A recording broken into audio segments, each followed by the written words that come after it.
Wegt. My name is Tiffany Boston. I am from the esk'etemc Nation. I am a youth from Canoe Creek Indian Band.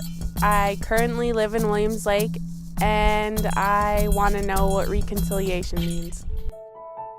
In 1920, the Deputy Superintendent of Indian Affairs made it mandatory for all Native children between ages 7 to 15 to attend one of Canada's residential schools. Duncan Campbell Scott said, "I want to get rid of the Indian problem. I do not think, as a matter of fact, that the country ought to continuously protect a class of people who were able to stand alone. Our objective is to continue until there is not a single Indian in Canada."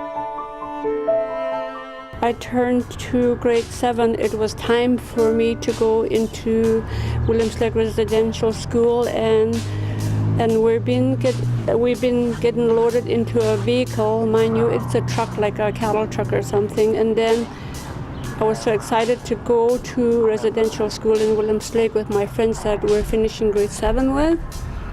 And next thing I knew, my parents came around with the wagon, and this is like in September.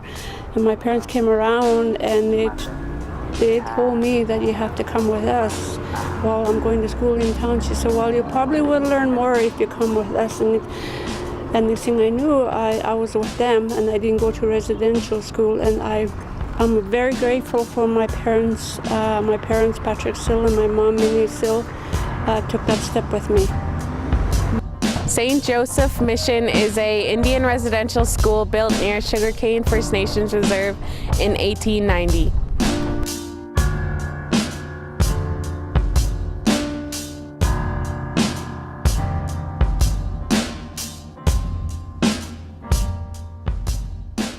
For me, it's a long time coming, especially for the First Nations. Since 1981, it's been such a hard, long road for a lot of First Nations, and the impacts that it has to the next generation. I have always wanted to know fully what happened inside residential schools. Most of my knowledge of residential schools has come from websites, online sources, people outside my family, documentaries such as We Were Children. I wish I could say textbooks, but we are not really taught about this subject inside school. Most non-Aboriginals don't even know, not even close to what kind of bad stuff went on during these times. I feel it is just as important for non-Aboriginals to know. You know, I always believe that forgiveness takes one. It's a choice that you can make, but reconciliation really is about more than one. People on both sides coming together and acknowledging and listening and taking some responsibility, and it helps in the healing process. There needs to be a willingness on both sides to be able to come forward, and I think that is what we have here today in our community, and that's really, really exciting to see that there's a willingness with First Nations and non-First Nations to come together, listen, acknowledge, takes, and start that healing process. Reconciliation, I don't know what you mean by that. I think what it means, the way I understand, is, I'm thinking forgiveness. To this day, our elders still suffer from what happened to them, and it still affects the generations after them.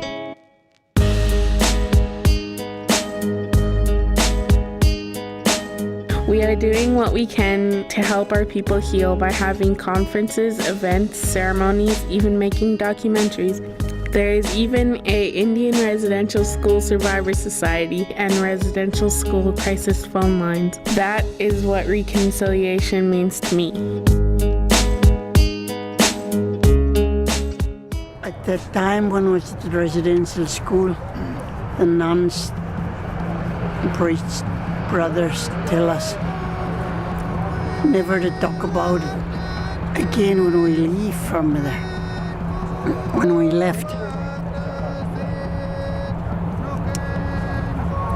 So when nowadays they say it's better for you to talk about our life at the residential school.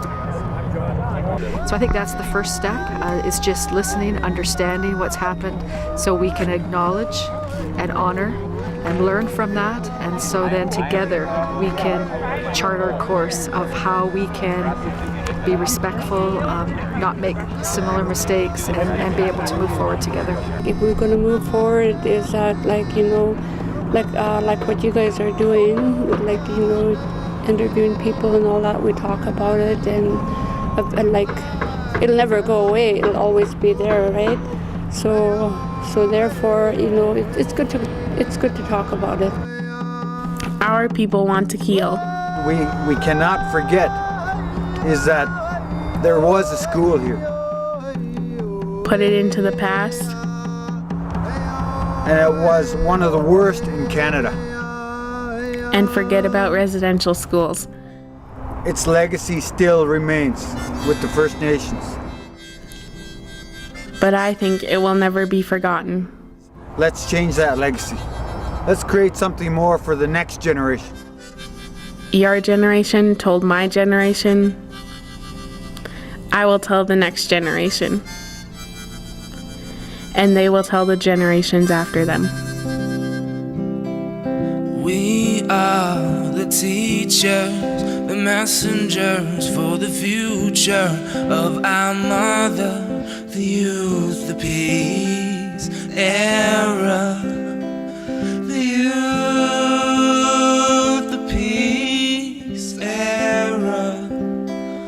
We are the teachers, the messengers for the future of our mother, the youth, the peace era.